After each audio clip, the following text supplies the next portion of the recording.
I was surrounded by addiction, violence, and there was neglect and abuse. Essentially, if I talk about my trauma, I just always say it's bruises heal, but it's your self-esteem that is degraded. We talk a lot about, on this racism, sexism, we talk about the isms, we talk about phobia, right?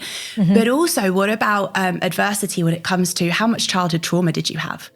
Right? You can't see it. It's invisible. But how were you told you could be anything you want to be? Yeah. Were you really seen by your parents, or were they too stressed about money? Were you hit because one of them had an addiction? Whatever it is. It's not what's happened to you, it's what you choose to be. Now, easy to say that phrase, but takes years, often many years. I mean, it's taken me like 15 years to actually really come into your own, right? To really give yourself that time, that self-connection, to really ask, who do you want to be and what do you want to make from this life? Welcome to episode 62 of Why Care, and today I've got a first for Why Care because I have a pop singer, Starling, on the show, which I'm very excited about. You can probably tell that from my face. Starling has built a world that exists at the intersection of pop music and personal transformation, a space her growing audience has come to describe as pop therapy. Her music centres on one core idea. You are not what has happened to you. You are what you choose to become. Her upcoming debut album is her most complete expression of that philosophy, and a body of work that chronicles her life through songs of empowerment, resilience, and possibility.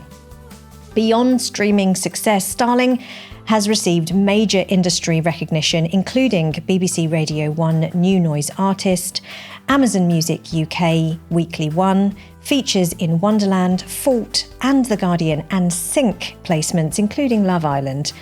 Her impact extends far beyond music. During the pandemic, Starling's online talks on self-worth and creative empowerment sparked a global movement, helping hundreds leave unfulfilling careers and thousands more to redefine their sense of value. My goodness, what a woman. Starling, welcome to Why Care. Thank you so much for joining me. Thank you so much for having me on the show, Nadia. Oh my gosh. It is an honour. I've been so excited to have this conversation with you. And firstly, congratulations on all your success, your music. What you create is just phenomenal. You know, I am a huge fan of yours and my girls too. I love that I even got a picture from your girls of like the latest single, Cupcake. Yes. So I'm just a huge fan of you, your family, your message, your work. So it's an honour to be here. Thank you. Thank you. One of the things that really attracted me to you in a platonic way, very attracted to you, is your story. You're self-made. And I feel that connection because that's how I identify, There were challenges I've had in my life, things that got in my way systemically, societally. And I feel like when I look at you and everything that you've achieved, it is through grit and resilience and perseverance. And actually looking at you, I think that people might assume otherwise. You look at you now, and especially on your music videos, and you wouldn't necessarily assume the sort of upbringing and life that you've had. Totally. I love this share or this question because I think we should, also say that it's normal to take someone on face value. Like, oh, she looks like a pop star, or, oh, she's got a cool, whatever it might be, dress, outfit, ring, whatever it is. And to state the obvious, it should be, when you think about your Instagram account or your YouTube or whatever it is, it should be put together, right? Like, I've definitely thought about it. Right. As most it's artists. Considered. Yeah, absolutely. Most artists, most entrepreneurs, it's absolutely a considered personal brand, right? Yeah. And then you've also got the question of how authentic is it? And a lot of the questions I used to get, so my real name is Harriet, as you know, and my stage name is Starling, an amazing story on how I got that name, maybe for later. And people have often said, who is Starling? Is Starling Harriet? Is Harriet Starling, right? And so just before we go into my background, I think when I first started, so this is the 10th year, this is coming into the 10th summer, so 10th year of being signed. Decade. It feels like a blink, but it also feels like a huge amount of time, right? I feel super seasoned and clear and really like clear on what I'm doing. And that didn't happen overnight. But anyway, Harriet or Starling has kind of become the same thing. Like I would wear what I wear for the most part on stage to a supermarket, or I'd wear it in the house, or I would wear it when I'm training in the dance studio. So I think, and what I'm saying is really a reflection of my own, in terms of my songs and lyrics. What I'm saying in my songs and lyrics is really honestly my own story. So there's not a lot of difference really, like you know, because you know me, some of my story and we'll go into it. So my personal journey with therapy, with coaching, with self-development then comes through, you know. So I would say that yes, it's a very considered image to some extent, but I would also say it's really just laced with my authentic passion to be who I choose to be. You want to be a pop star? Be a pop star. You know, you want to be a 6-7 figure entrepreneur? Go for it. Like whatever you want to be, let's look at how you can become that. So I feel like Starling is me, right? Like truly me. Maybe alter ego. Maybe she's got a bit more confidence. Maybe she's a bit more badass than Harriet, but like it is me. Moving into my background, you've just sort of alluded to what I've gone through or any challenges, right? And I would say some key challenges was my childhood. So I was surrounded by addiction, violence, and there was neglect and abuse. Essentially, if I talk about my trauma, I just always say it's bruises heal, but it's your self-esteem that is degraded. And often, unless you do the inner work, you will maintain that low self-worth, that low self-esteem. Yeah. And something I thought about, Nadia, in preparation for our talk today is we talk a lot about, you know, on this racism, sexism, we talk about the isms, we talk about phobia, right? But also what about adversity when it comes to how much childhood trauma did you have? Right? You can't see it. It's invisible. But how were you told you could be anything you want to be? Yeah. Were you really seen by your parents, or were they too stressed about money? Were you hit because one of them had an addiction? Were you, whatever it is. And so one of my things for women, 85% of my fans are women, is really to show them that it's not what's happened to you, it's what you choose to be. Now, easy to say that phrase, but takes years, often many years. I mean, it's taken me like 15 years to actually really come into your own, right? So it's not like you take a pill overnight, but it is worth being curious in yourself and giving yourself time, whether that's with a coach, a therapist, whether that's a program, a book, watching this, whatever it is, to really give yourself that time, that self-connection, to really ask, who do you want to be and what do you want to make from this life? Because I think otherwise, if you've had quite a traumatic upbringing, if you were also around addiction, childhood divorce, physical, sexual abuse, unfortunately, you are going to have a slight view of the world that you can't get what you want. You can't be who you want to be. So that was the first piece. And as you well know, I then had stuff around I can't sing. So at 12, I was told I couldn't sing. And then that was repeated multiple times. And then by the time I got signed, I think I was 26, might have been 27. It's 10 years ago. I was told I was too old and I should lie. And then it's just gone on. Lie about your age? Oh yeah, you should lie, because by 30 they don't want you.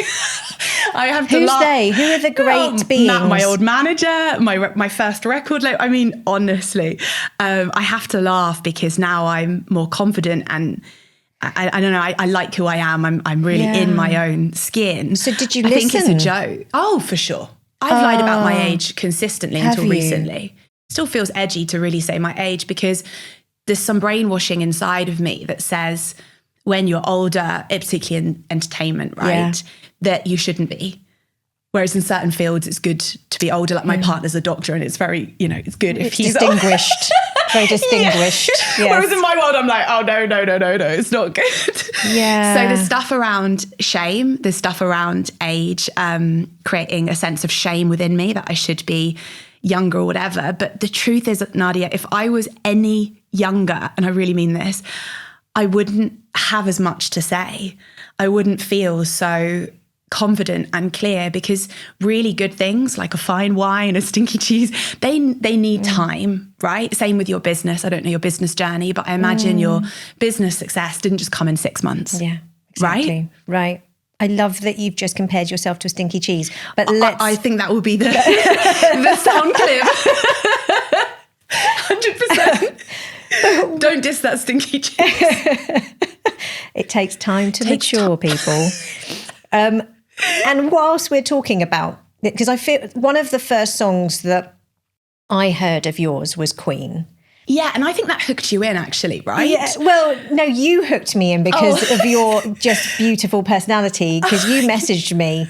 And then I was like, pop singer, let me have a look. So then I obviously did the stalking that comes with finding out that there's a pop singer who just messaged me. Never happens to me, that Fabulous. sort of thing. And I was like, so the first song that I saw was a reel on Instagram of Queen. Right. So it feels appropriate just to listen to Queen now, because I feel that there's a lot of your story that's being told in this song, and I just want you to unpack it a bit for me. So if we could listen to Queen. Baby, you're a queen, but you never believe. Scream it out till you live in your dream. You're never being seen, so trust in that, 'cause if you knew what tomorrow had, you wouldn't turn back. No, you wouldn't turn back.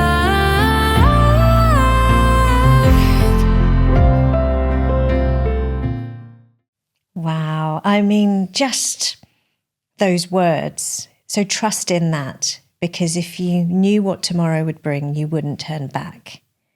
The lyrics, can you tell me what's behind that song? When you were writing these words, what were you thinking? What had happened?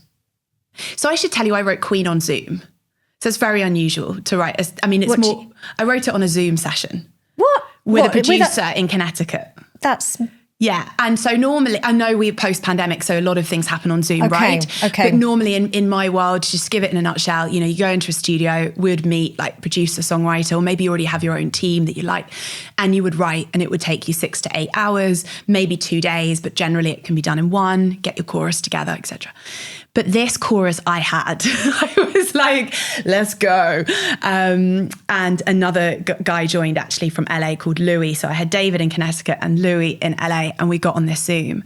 And, I said it's sort of, it's my birthday and I'm feeling I should be further ahead. And I'm feeling like all the things I say in the song, by the way, every word I mean, I've written it. Like it's my autobiographical album, record, call it what you will. But something else that happened just recently, I think it was about a month before or 6 weeks before, is I had a manager in Los Angeles, and I was kind of living between here and so London and LA, sort of back and forth, quite hard, but like was worth it, was cool. And long story short, he dropped me. He said, unless you move to LA, I'm not going to work with you anymore.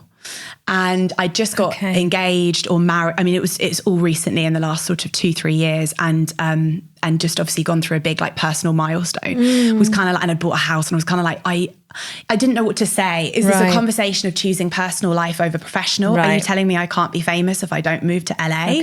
Like, what is going on? Anyway, I chose me. This is a common theme. And then I found the most extraordinary manager who lives in London, and the rest is history. But at the time I felt, again, this happens a lot, I felt that people have an idea that there's one way to make it. It's not that you move to LA, and a lot of the people with all the love in the world that I'd worked with, they were working as like waitresses or part-time, whatever. And so it doesn't mean if you do one thing, So yeah, I wrote Queen because I was like, you know what? And I mean this for the women, not just for myself. You've never been seen. So trust in that. If you'd really been seen for who you are, people wouldn't give you ultimatums.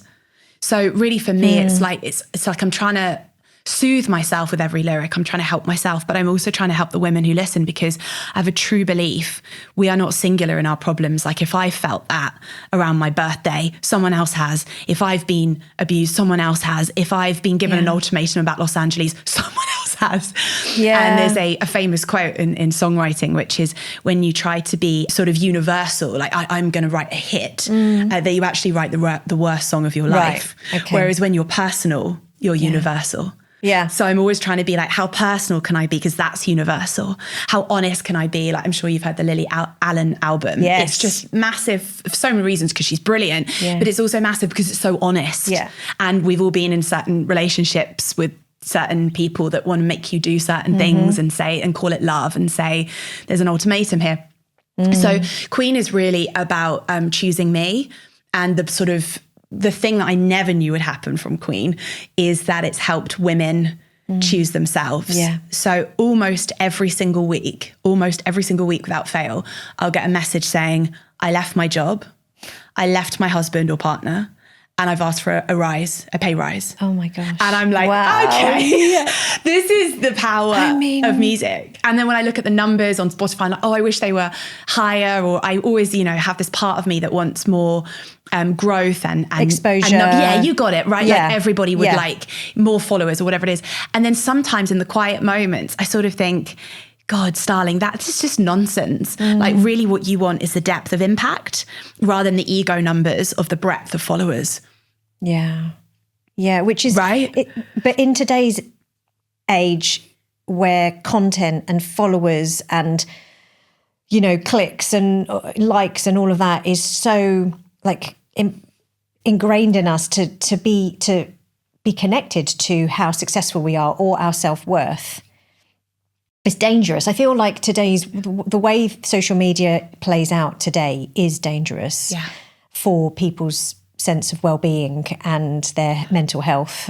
And it also feels like a hungry caterpillar that is never satisfied. Right. So when you're like, oh, I get to my first 10K, celebrate, whatever. But then that's suddenly not enough, right? It's the same with money or follow. It can happen. And I think that it's a really fine line between wanting to grow, wanting to impact as many people, but also where the shadow of our ego can slightly come in. Yeah. So it's just a fine line between that authentic hunger, right? We want to help people. That's why you've made this show, right? That's why I'm speaking. Right. But there's also this slight shadowy part that feeds into our sense of not being enough. Yes. Just another 10,000 followers. Yes. Do you know? But it's almost like the hunger is never satisfied. Yeah.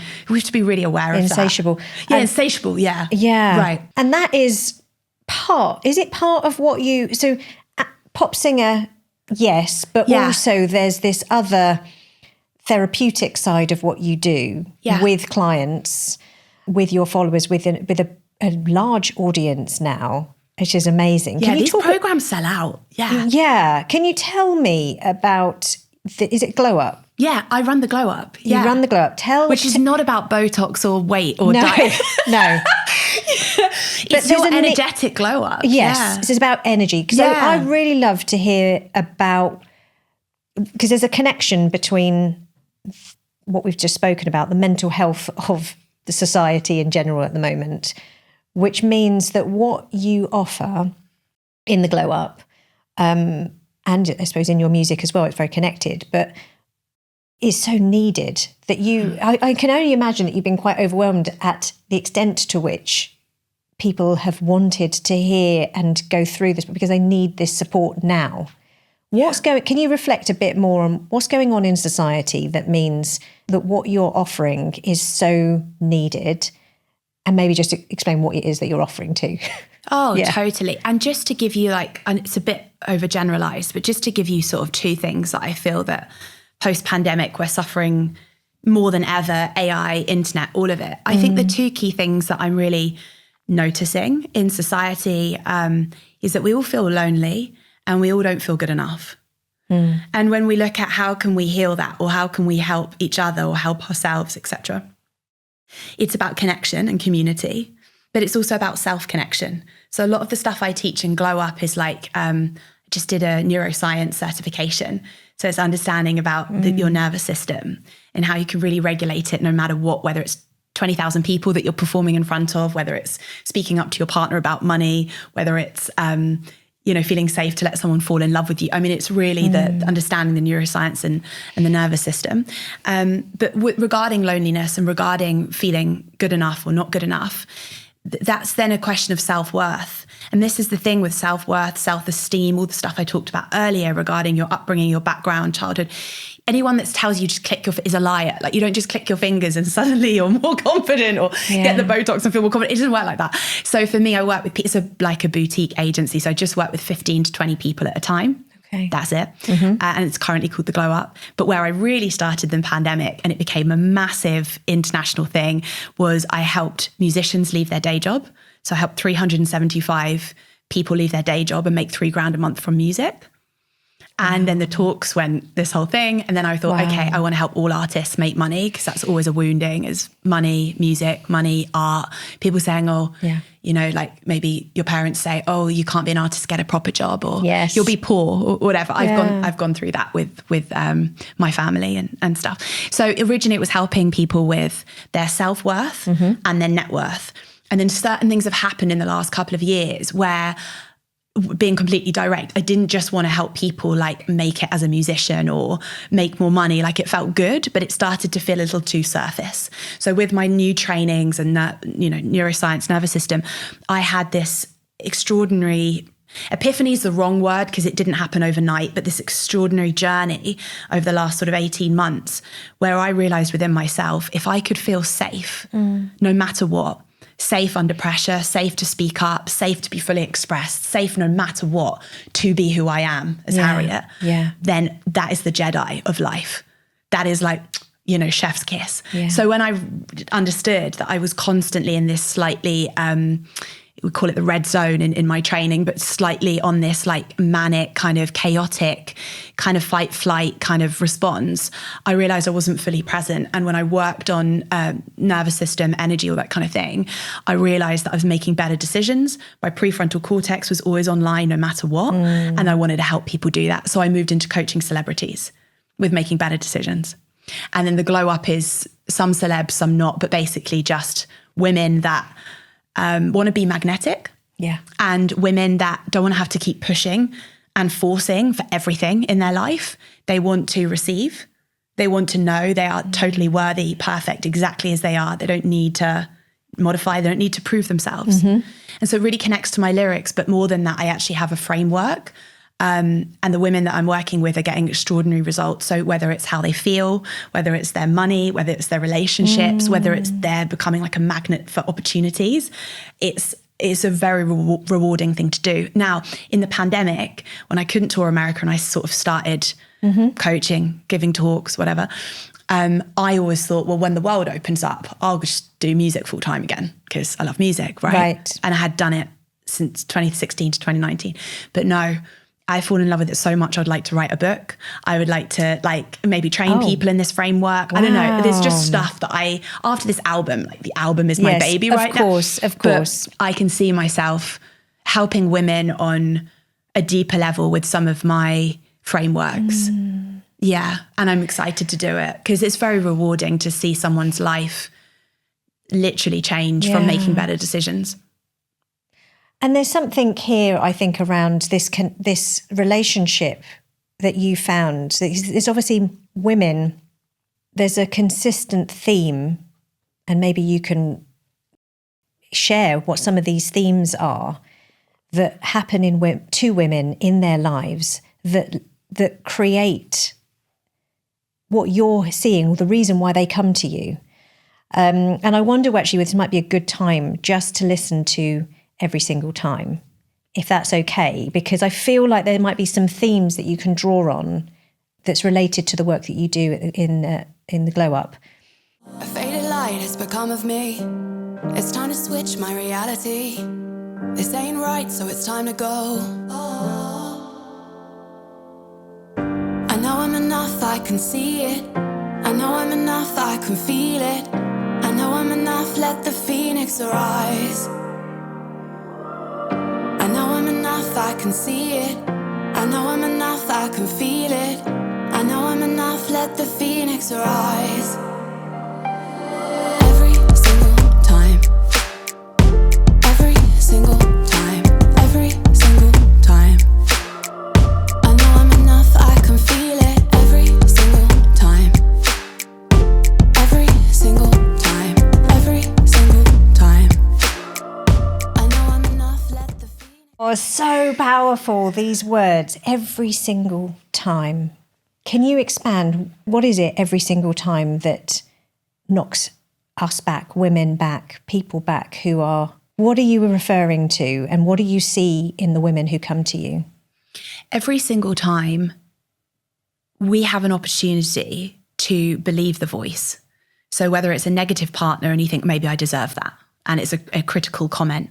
Maybe it's a weird troll on your Instagram. Maybe it's something your boss said or a colleague and I think as women, I wonder as well if it's biological, because we kind of, we're homemakers, but also we're sensitive. I don't know if biologically that plays into it, but I do notice for women, we are more easily manipulated and kind of believe, we can say, oh, it must be my fault. Oh, sorry, no, it was my fault that happened.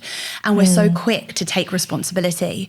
And actually consistently, if we're doing that in the wrong environment, it degrades our sense of self. And every single time I'm really saying, no, you're enough. And I just want to kind of, caveat this a bit more to give a bit more context. One of the things that I teach in some of my talks and also some of the essence of Glow Up is you are both a masterpiece and a work in progress.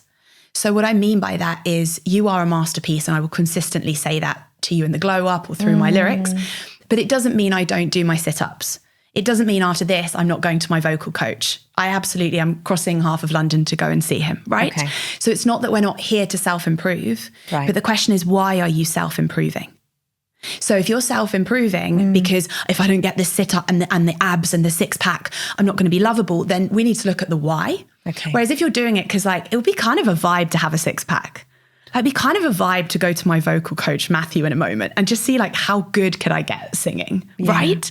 So just noticing that it's always the why behind our actions. And every single time I'm basically saying we have opportunities to believe the noise. I've certainly, up till recently, believed so much of what happened to me was because I wasn't lovable or it was my fault or I deserved it. And the more I've looked into that, I'm like, that was nonsense. Put it back onto them. Put it back onto the perpetrator. You are perfect, you are beautiful. If you want to self-improve, be my guest. Sure. Absolutely. Yeah. Absolutely. Rock on. But why are we doing that? Yes. And that's really the question. Most leadership development programs teach leaders what to think. Very few teach them what to do when it gets uncomfortable, or get to the very heart of who they are as a leader. Avenir's Beyond Discomfort leadership program is a 4 to 6 month immersive experience that gives leaders the skills, language and courage to lead with confidence in the moments that actually matter. We've delivered this signature program in companies like Warner Brothers Discovery, AstraZeneca and Paramount, all with impactful results and tangible return on investment. Because here's what's at stake. When leaders can't navigate discomfort, organisations lose talented people who don't feel seen.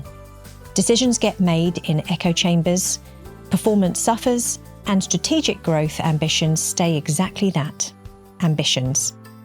By the end of our programme, leaders know how to build genuine psychological safety, actively advocate for the people around them, and have a practical understanding of how to build more productive and stronger teams. The bottom line, better retention, stronger pipelines, higher engagement. If you'd like to chat to me about running a Beyond Discomfort leadership program in your organisation, book a discovery call at avenirconsultingservices.com or drop a message to hello@avenirconsultingservices.com. Let's go back to this, you're too old, at 26. I mean, I'm just going to cry at that. But anyway, we got to laugh. There's something about the industry that you're in, the music industry. I mean, it's renowned for being pretty brutal. Totally. Right? To tell you at 26, I'd lie about your age really, because you're getting on a bit. I mean, that's a gatekeeping decision. Right. Really. It's a gatekeeping decision. It's like, in our industry, this is what's acceptable. And this is what's not. And this isn't okay. You got it. Right? And so you have learnt to be a gymnast. And this is the first release of your debut album is the song Gymnast. And we're going to listen to it because I really want you to, there's something in this song which is very special about, and I think it reflects the work that you've done on yourself, and empowers anyone who's listening to be a gymnast too. So can we listen to it? And then you can unpack it for me. 2 steps twice, take it to the right. Don't you feel bad for me? Drop kick turn, thanks for the concern, but don't you feel bad for me? I'm a gymnast.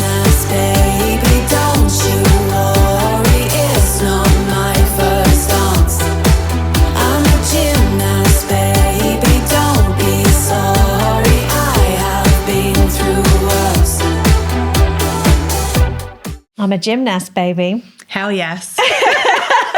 The ironic thing, I don't know if that's even the word, but the funny thing is that I wrote it as a sad ballad. On a down day, I was like, I'm a gymnast, and then the producer I worked with was like, hey, this is a bop. Should we kind of do like a Sabrina Carpenter kind of vibe on it? And I was like, let's pop. So yeah, I just every day I write, in my journal, and then from there we create the songs. But I want to say that I think ageism is where dreams go to die. Ageism is where your dream gets kaput. Because you're told you're too old, or you're told, oh, now you've got kids, it's too late to start a new career. It's too late, whatever it is. Yeah. There's so many people going to listen to this, be like, yep, I've had that, or yep, that's the reason I'm believing. Yeah. And again, I'm just like, no, we don't get this life, certainly not in this body, not as this person. We don't get this twice. So I'm kind of very much like, let's go. Let's just foot on the gas. Let's go. And also, if you can break the mold, you give freedom and you give that, emancipation to the next person. Can you imagine a pop star breaking at 62? That'd be sick. Yeah. No, but wouldn't it? It would just be like, give every woman or man, whatever, but let's talk about women. Like, boom. Yeah. She broke at 62. Like, bang. Yeah. That's and so cool. Why does everyone need to be 18 and like manipulated by the music industry? Yeah. Why does everyone have to be like shaggable? Like what is, and you can still be shaggable at 62, but do you know what I mean? What is this whole... There's something about the sexualization of the younger women, the younger girls, which is... not okay. It's not okay. And I feel like shines a light on the darkest part of humanity and patriarchy. And patriarchy, sadly. That you have to look a certain way. You have to be sexualized in a certain way, and to make you... So they want them young, but they want them to make them look older through makeup and what they wear. I mean, it was just twisted. Yeah, oh yeah, totally. The peak of it is, because I, born in the 90s, is, do you remember like Britney Spears' Hit Me Baby One More Time in the school uniform? I still cannot believe that was like the first record I bought at whatever, 5, 6. Yeah. Like, what's going on? Anyway, there's worse examples, and I'm sure you've seen Sabrina Carpenter's artwork. So it's a lot. So what needs to happen, do you think, in the music industry so that it isn't on us, on women, on artists to be a gymnast, to learn how to be a gymnast? I think that the first thing that comes to mind is diversity and sort of more open-mindedness, whether it's age, whether it's background, whether it's what size you are. It's just visually just being more open-minded to people's creativity. I think the second thing, and it's starting to happen already, is because of the shift away from everyone having to be signed. So when I started attending, you had to be signed. That was like a sense of like, oh, she's really good, right? Whereas now I'm independent, and now a lot of people like Ray are independent and they're doing so incredibly well. Right. So we're losing more of that gatekeeper kind of thing. Yeah. At the same time, you could say, oh, well, the internet's really saturated. How do you cut through the noise? How do you get your TikTok notice? So that's a different question. But the positives are you're not being there's not gatekeepers trying to keep you in one place and then deciding what you should look like or sound like. And take your money. I mean, it's your IP that's gone, oh right? My God, I've had that. Yes. Yeah. Yeah. So now I'm independent. I would say the challenge is then constantly funding something that can be the overheads can be so much. A lot. Yeah. Yeah. Every little thing, even glam is like, which is like hair and makeup and stylist. It's just like, wow, that's a lot. And would like a man have that, it's just, it's interesting the cost of just even doing anything. But at the same time, I own my intellectual property and I don't have the control from powers that be. I just have a small management team. So, there's pros and cons. But to answer your question, I just think more diversity. Like, I'm not joking about the 62-year-old pop star. Like, why not? Yeah. 82, whatever. Why not? Why not? And I feel like there's a real shift that needs to happen in those that have power within the music industry to be open to shifting what the music business is, what it offers, who it lets in, how you get seen and heard. Because there's so many people who I've spoken to who have listened to your music. Only fairly recently, we were at an event together at Dame Kelly Holmes's Athena Effect, and they were like, oh my gosh, she's incredible. Why isn't she everywhere? And a lot of that is to do with money. That's right. Right? Yeah. Budget. Marketing spend. Right. And that's the challenge. But I do believe, again, call me a gymnast, but I do believe that there are ways to make it work. Yeah. Like with the right investor who doesn't own your IP, but still gets back their money, you know, and some, like it's all possible. Yeah. But again, it's just working out, you know, what to do. I think if there are musicians listening, I think the challenge / the gift and, you know, same thing is that we're in a very new landscape. So like back in the day, like think about my dad's music or whatever, you just get a label and then bang, done, tour. Yeah. Do you know what I mean?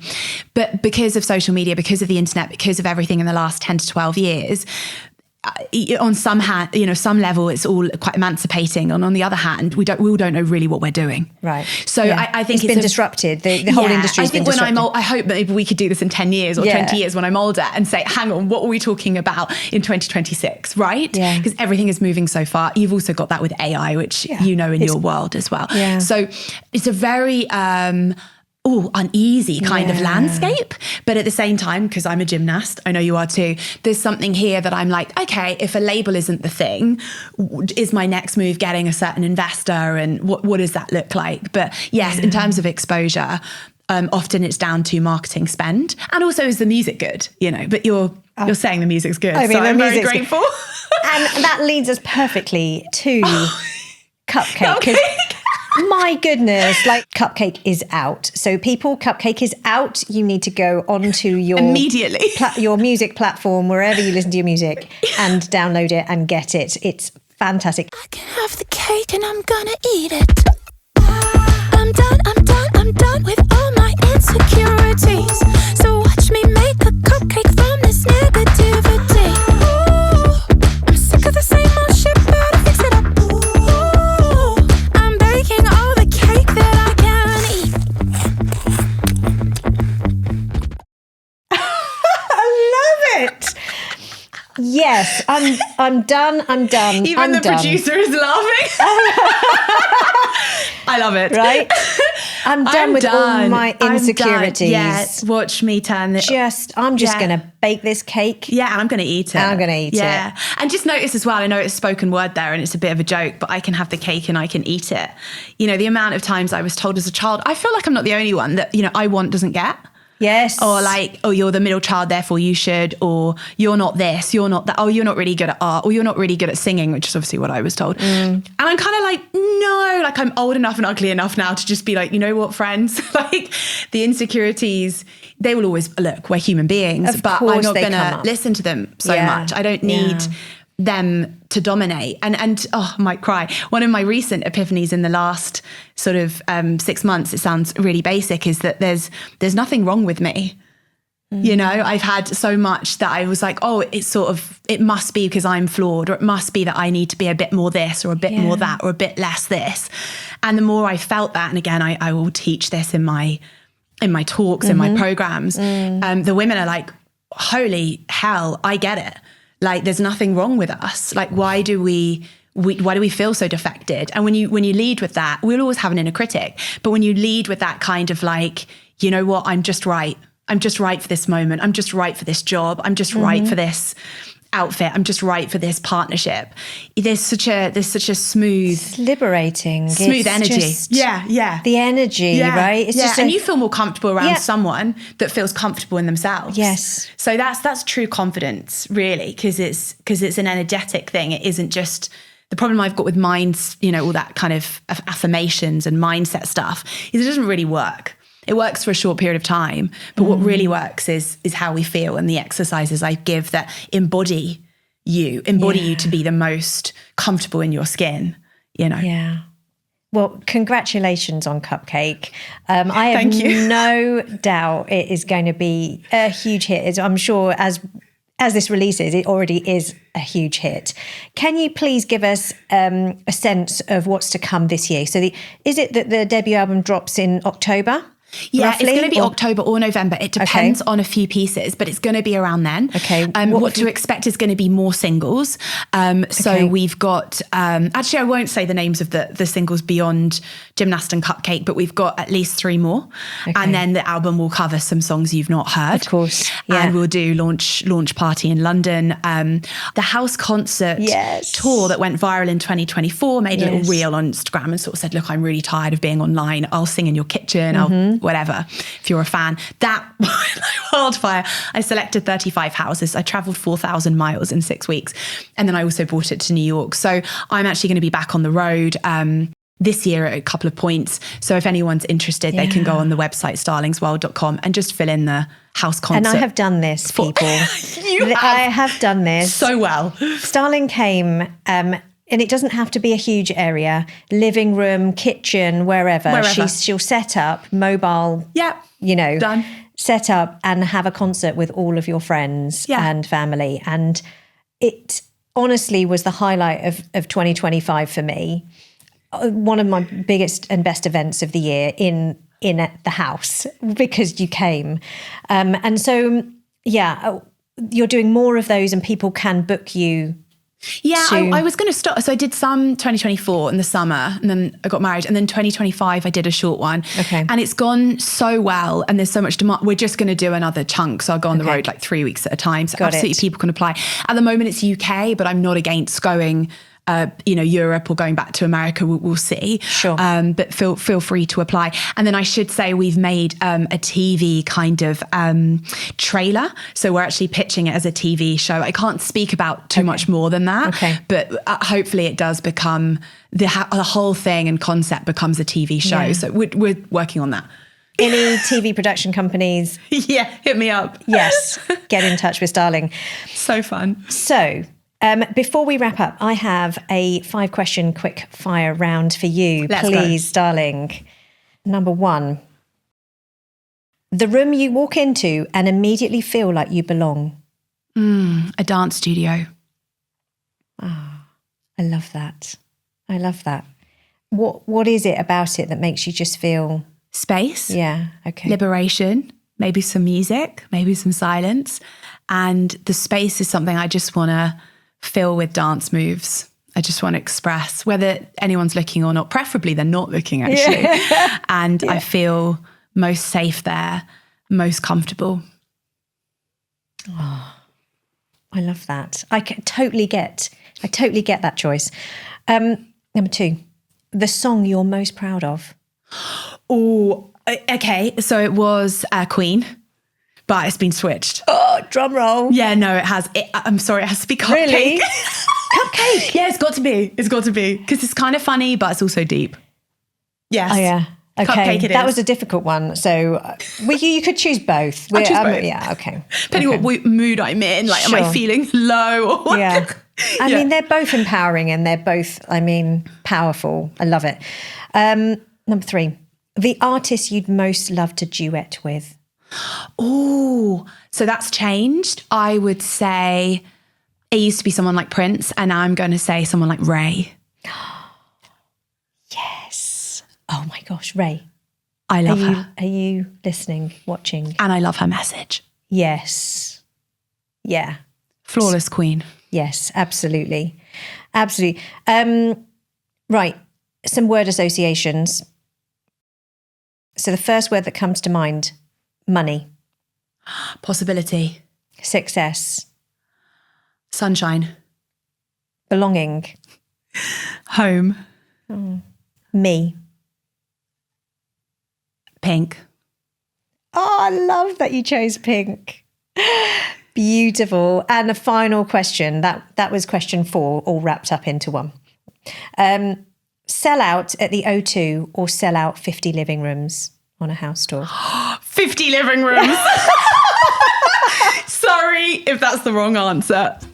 There we are. Honesty, best policy. You love these house concerts so much. What I is love it? Intimacy. And like you said at the beginning when you're like attracted to, you meant like platonically. This is exactly what I'm talking about, right? This is not intimacy. This is intimacy in the purest sense of we can really connect. As you know, after the house concert music part, it's like 30, 40 minutes, we then sit down and have what's called the circle. So that's a conversation. How are people feeling? The lyrics, the messages, what people are going through. And just in a nutshell, I found on this big tour, everybody has the same 3 problems. So whether I went to a council estate, a mansion, a castle, a horse farm, a bungalow, and those 3 problems is everybody's worried about their kids, they're worried about money, or they're worried about their health. And then when we sat, everyone felt like they weren't so alone. So I can never take people's problems away, right? That's not something that we can necessarily do. But what we can do is help people feel less lonely with their problems. And when we do that, that's half the healing. And this is why these house concerts are so special, and your music is so special, because actually you heal with your music too. Right, they're wholesome. They are. And you're comfortable. You don't have to go into a crowd and then someone spilt a drink on you, or you're on your feet all the time. If you want to be comfortable, I want to be comfortable with you. Exactly. Starling, I can only thank you so much. Honestly, what a pleasure it is to have you on Why Care. Thank you so much. If people want to, I'm sure they will, follow you, find you, what can you just give us a little bit of your handles? And yeah, sure. The easiest thing is the website, starlingsworld.com. And I'm Starling's World on Instagram. That's my main social media. I have a lot of accounts, but Instagram's where I nurture it the most. Okay. It's starlingsworld.com website. You can join my mailing list. You can be a house concert host. You can join the Glow Up.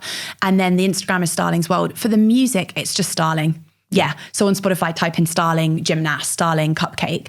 And yeah, that should be everything. Everything that Starling and I have spoken about today, including everything that she just said there in terms of where to find her, is going to be on the usual page, nadia@nagamootoo.com/podcast. And look for the episode. All the show notes will be there.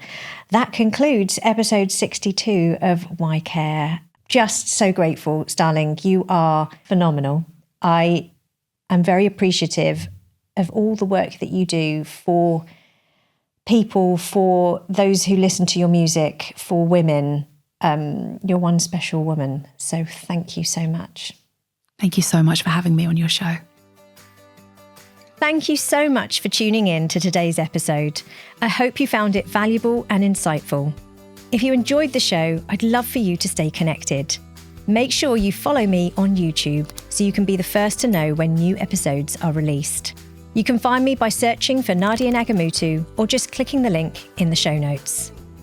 Also, if you're enjoying the podcast, I'd really appreciate it if you could take a moment to rate and review on your podcast player. Your feedback helps me reach more people and make the show even better. It only takes a few seconds and it really means the world to me. Thanks again for listening, and I'll catch you next time.